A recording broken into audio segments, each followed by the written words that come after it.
समधी की गारी गाई।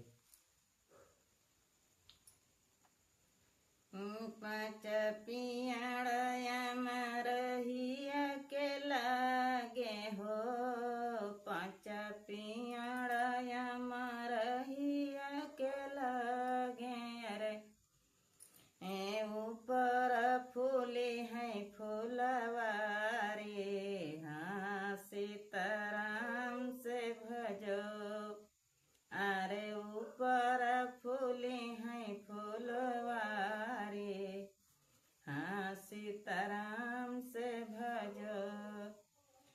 फुलवा हलवरन चले समधी कई बहिनिया हो, फुलवा हलवरन चली समधी कई बहिनिया हो, धाई फुलवरिया का जाई, हाँ सीताराम से भजो अरे धाई फुलवरिया का जाई, हाँ सीताराम से भजो।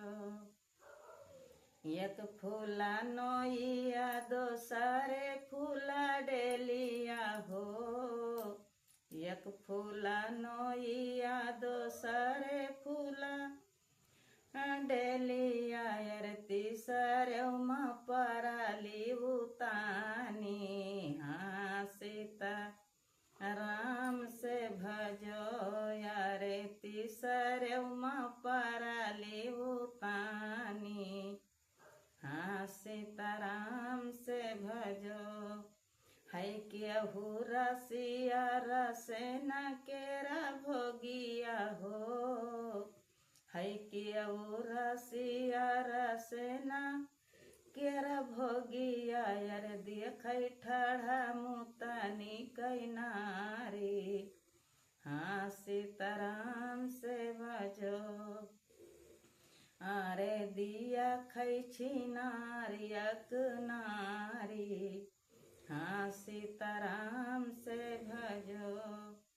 रसिया तो यहाँ हमारे लेड़ी कवई हो, रसिया तो यहाँ हमारे लेड़ी कवई दिया खैछी नारियक नारी, हाँ सीताराम से भजो अरे 5 रुपये फुलवा हलवरत छिनरऊ भला निकला गई हो, फुलवा हलवरत छिनरऊ भला निकला गई अरे चालऊ चालीसी आज हमारी, हाँ सीताराम से भजो। कैसे का चलऊँ छैला सियाज तुम्हारी हो, कैसे का चलऊँ छैला सियाज तुम्हारी अरे परत बबैया जी का गारी, हाँ सीताराम से भजो अरे 5 रुपया तुम्हारे बांभा नौका दिया बई हो, 5 रुपया तुम्हारे बांभा नौका दिया बैर जीना तुम्हारा ब्याह कराई, हाँ सीताराम से भजो अरे जीने तुम्हारे ब्याह कराई, हाँ सीताराम से भजो।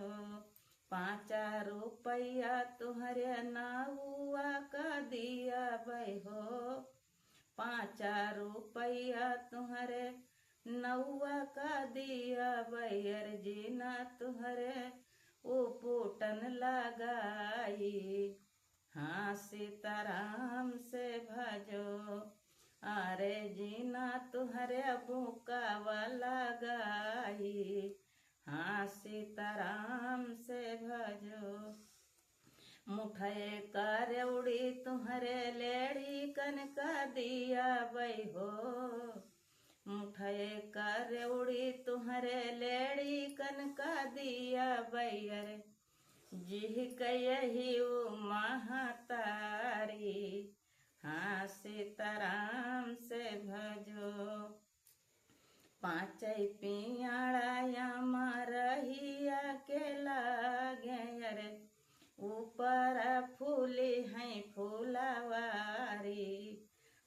सीताराम से भजो।